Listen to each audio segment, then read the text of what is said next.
작년 말부터 남편이 주식과 코인 같은 투자에 빠져 있습니다. 본인 용돈이나 상여금 같은 것으로 한다고 하기에 허락을 했고요. 그런 줄로만 알았는데 언제부턴가 출근은 빨라지고 퇴근은 늦어지기에 바람을 의심해서 추궁했다가 차를 팔아서 투자했다는 것을 알게 됐습니다. 저 모르게 사채도 1,000만 원가량을 빌렸다고 합니다. 너무 어처구니가 없어서 당장 이혼하자고 하긴 했는데 빈털터리인 것이나 마찬가지인 상황이라 위자료나 양육비를 받을 수나 있을지 걱정이 됩니다. 제가 화를 내도 한 번만 오르면 된다고 집을 팔아서 투자를 해보자고 저에게 오히려 제안까지 해오고 있는 상황이에요. 아무래도 이혼이 답인 것 같은데 이혼 사유가 될까요? 현재 살고 있는 아파트는 저와 남편의 공동 명의인데 이 집을 팔아서 빚을 갚고 갚은 빚만큼은 제가 돌려받을 수 있을까요? 이런 사연이 접수가 되었군요. 사연 어떻게 보셨나요? 네. 그 코인과 주식 작년부터 올해까지 이제 광풍이라고 해서 유행처럼 번지면서 이로 인한 경제적 갈등으로 불화가 생기는 경우가 많아졌습니다. 사연자분의 경우도 이제 남편이 주식과 코인에 빠져서 경제적인 어려움까지 처하게 되시고 이로 인해 이제 이혼까지 고민하신 상황이 된 것 같아서 정말 안타깝습니다. 현재와 같은 상황, 이혼 사유 될까요? 네, 민법 제840조에서는 재판상 이혼 원인을 정하고 있는데요. 3호에서는 배우자 또는 직계존속으로부터 부당한 대우를 받을 때, 6호는 이제 기타 혼인을 계속하기 어려운 중대한 사유가 있을 때를 정하고 있습니다. 근데 이제 사연에서 보면 배우자와 상의 없이 차량을 판매한 것에 그치지 않고 또 1,000만 원이나 사채를 써서 투자를 하고 있는 상황으로 보이고요. 뭐 이 정도면 이제 그 말씀드린 3호나 6호의 사유에 해당할 수 있을 것 같아 보이기는 하는데 또 여기서 또 그치지 않고 집까지 팔아서 또 투기를 하자고 하는 상태라서 이 정도면 중대한 유책 사유로서 이혼 사유에 해당할 것으로 보입니다. 그렇군요. 지금 상대방 사실 본인 명의의 재산이 없는 상태 그런 걸로 네. 보이는데 재산이 없는 경우에 이제 위자료나 양육비 같은 건 어떻게 지급하게 되는 거죠? 네. 일단 상대방의 재산 유무는 부부의 이제 혼인 기간 중에 형성한 공동 재산이 있어야만 재산 분할 청구를 할 수 있기 때문에 재산 분할 청구에 영향을 미치지만 세무 초과인 상태에서 그래서 이제 재산 분할은 좀 상대방한테 받기가 어려울 것 같아요. 사실관계 보면. 그런데 위자료는 재산 분할과 이제 별도의 소송물에 해당하고 위자료는 통상의 기준에 따라 인용될 가능성이 높아 보입니다. 혼인 기간에 따라 통상 뭐 2천만 원에서 4천만 원 가량 인정되는 경우가 많은데 그에 따라 뭐 상대방이 유책으로 인한 이혼이라면 위자료가 인정될 것이고요. 또한 이제 양육비는 재산의 유무로 정해지는 것이 아니라 소득액 그리고 자녀의 나이에 따라 정해지거든요.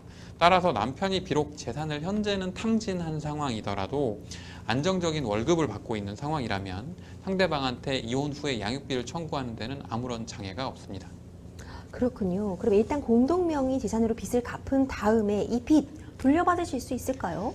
여기서 이제 아까 말씀드린 이제 부부 재산 분할에 관한 재산 분할 청구의 소송물에 관한 게 등장하게 되는데요. 부부 재산 분할을 인정하는 데 있어서는 혼인 기간 중에 형성한 적극 재산과 소극 재산을 모두 포함해서 분할 비율을 정하게 됩니다. 따라서 남편의 귀책으로 발생한 빚을 갚기 위해서 공동명의 재산을 처분해서 빚을 갚았다면 그 자체로 이제 그 기여도를 높게 인정할 사유에는 해당하는데 다만 질문하신 내용처럼 공동 명의로 갚았으니까 그 돈만큼을 돌려달라는 방식으로는 청구를 하기가 어렵습니다. 그렇군요. 그렇다면 현재 상황에서 취할 수 있는 법적 조치는 어떤 것들이 있을까요? 네.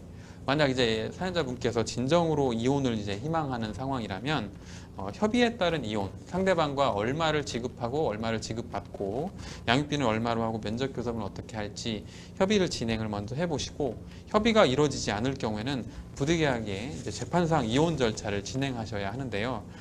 재판상 이혼에서는 재산 분할, 위자료, 친권자 및 양육자를 누구로 지정할지, 양육비는 얼마를 지급할지, 그 다음에 면접 교섭은 어떻게 할지 이런 걸 정하게 됩니다. 그래서 이제 만약 남편이 빚이 많기는 하지만 남편 명의의 공동 재산마저도 앞으로 또 처분할 위험성까지 있다. 그러면 본인 명의 재산은 본인 명의이기 때문에 처분 위험성이 없고 상대방 명의 재산을 처분 못하도록 부동산 가압류 등을 먼저 설정해 놓고 이혼 소송을 진행하실 수는 있을 것으로 보입니다. 그렇군요. 우리 마지막으로 상담자님에게 조언 한 말씀 좀 해주시자면요. 네, 이제 경제적인 부분이 부부 간에 있어서 이제 믿음이 깨진 상황으로 보여서 그게 가장 좀 안타깝습니다. 그런데 단순히 이제 재산적인 이유만으로 이혼을 결심하시는 거는 조금 자제하시기를 권하고요.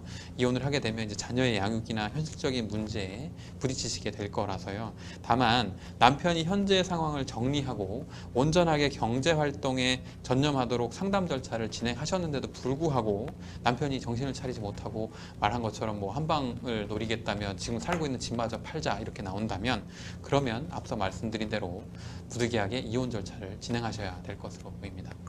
네, 정말 좀 안타까운 상황입니다. 말씀하신 것처럼 재정적인 문제, 뭐 경제적인 문제만으로 단순히 이혼을 결정하는 것은 사실 바람직하진 않겠죠. 단순히 경제적 궁핍만을 이유로 바로 이혼 사유가 되는 것은 아니지만 사실 대부분의 이혼 상황을 보면은 경제적인 문제로 인해서 부수적으로 좀 싸움도 잦아지게 되고요. 그렇죠. 네. 그걸 이제 그 원인으로 해가지고 이제 자녀 양육에 소홀하게 된다거나 다른 빚 같은 거를 상대방 배우자 몰래 끌어다 쓴다거나 네. 이러면서 사실 갈등의 골이 깊어지는 경우가 대부분이잖아요. 네. 우리 사연자님 사연 같은 경우에도 단순히 처음엔 경제적인 원리에서 시작을 했겠지만 아무래도 여러 가지 상황이 종합적으로 되다 보니 이혼을 결심하시는 것 같은데 일단 좀 대화를 통해서 현재 상황을 좀 냉철하게 판단하실 필요가 있을 것 같고요. 네. 그럼에도 불구하고 이제 이혼을 진행하셔야 되는 상황들이 있기 때문에 그 경우에는 송득범 변호사님이 말씀해 주신 상황에 따라서 이혼 절차 진행해 보시면 될 것 같습니다.